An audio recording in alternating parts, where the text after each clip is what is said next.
क्यों भड़का रूस, शुरू कर दी न्यूक्लियर हमले की प्रैक्टिस, एक्शन से थर्राई पश्चिमी दुनिया। रूस के राष्ट्रपति व्लादिमीर पुतिन ने अपने परमाणु बलों को विशेष अभ्यास शुरू करने का आदेश दिया। ये 2 हफ्तों में दूसरी बार है जब पुतिन ने ऐसा सैन्य अभ्यास शुरू किया है। बीते 2 साल से भी ज्यादा वक्त से रूस यूक्रेन मोर्चे पर है। रूस इस बात पर आमादा है कि वह यूक्रेन को तबाह करके ही मानेगा, वहीं यूक्रेन है कि रूस के सामने घुटने टेकने को तैयार नहीं है।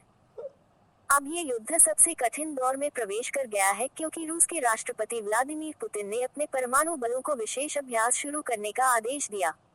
ये 2 हफ्तों में दूसरी बार है जब पुतिन ने ऐसा सैन्य अभ्यास शुरू किया है। पश्चिमी देशों के नेतृत्व वाली नाटो गठबंधन अब भी इस बढ़ते तनाव से निपटने के तरीकों को लेकर अनिश्चित है। तनाव तब और बढ़ा जब अमेरिका सहित पश्चिमी देशों ने यूक्रेन को लंबी दूरी की क्रूज मिसाइलें उपलब्ध कराने की योजना बनाई ताकि वह रूस के अंदर गहरे क्षेत्र तक निशाना बना सके। रूस ने पश्चिम को साफ तौर पर चेतावनी दी है कि अगर यूक्रेन ने पश्चिमी समर्थन के साथ इस तरह का कदम उठाया, तो वह अपनी रक्षा के लिए परमाणु हथियारों का इस्तेमाल करने पर विचार करेगा। क्रेमलिन ने अपनी परमाणु नीति को अपडेट किया है, जिसमें यह स्पष्ट किया गया है कि पुतिन की स्वीकृति से यह नीति गैर परमाणु देशों के खिलाफ भी लागू हो सकती है। Please subscribe and follow me. परमाणु अभ्यास की शुरुआत करते हुए पुतिन ने कहा, हम परमाणु हथियारों के उपयोग को नियंत्रित करने के लिए अधिकारियों की कार्रवाई का अभ्यास करेंगे और इसके अंतर्गत बैलिस्टिक और क्रूज मिसाइलों का जरूरी इस्तेमाल करेगा। उन्होंने ये भी कहा कि परमाणु हथियारों का उपयोग अत्यंत असाधारण स्थिति में ही किया जाएगा, लेकिन इन्हें हमेशा तत्परता में रखना आवश्यक है। पुतिन ने ये भी स्पष्ट किया, हम एक नई हथियार दौड़ में शामिल नहीं होना चाहते, लेकिन हम अपनी परमाणु ताकत को उचित स्तर पर बनाए रखेंगे।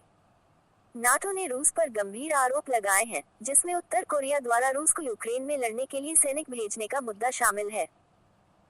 पेंटागन ने कहा है कि उत्तर कोरिया ने रूस को कम से कम 10,000 सैनिक भेजे हैं, जबकि यूक्रेन के राष्ट्रपति वोलोदिमिर जेलेंस्की का दावा है कि यह संख्या 12,000 से अधिक हो सकती है।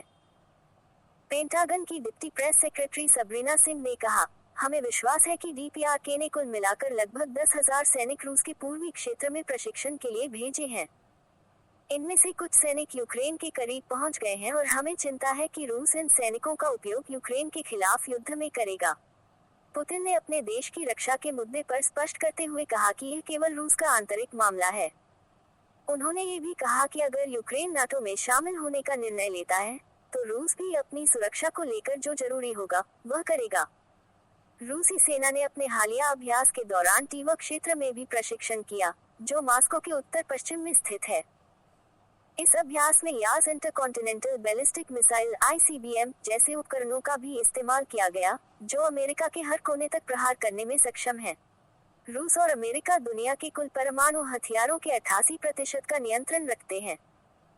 पुतिन और अमेरिकी राष्ट्रपति जो बाइडेन ने पहले भी यह चेतावनी दी थी कि यदि रूस और नाटो में सीधा टकराव हुआ, तो ये तीसरे विश्व युद्ध का कारण बन सकता है। रिपब्लिकन राष्ट्रपति उम्मीदवार डोनाल्ड ट्रंप ने भी परमाणु युद्ध के जोखिम को लेकर चेतावनी दी है। पुतिन ने कहा, बढ़ते भू राजनीतिक तनावों और नए बाहरी खतरों के बीच हमारे पास तैयार और आधुनिक रणनीतिक बलों का होना महत्वपूर्ण है। उन्होंने बताया कि रूस नए स्थिर और मोबाइल आधारित मिसाइल सिस्टम की ओर बढ़ रहा है, जिनमें प्रक्षेपण की तैयारी का समय कम है और ये मिसाइल डिफेंस सिस्टम को भी मात दे सकते हैं।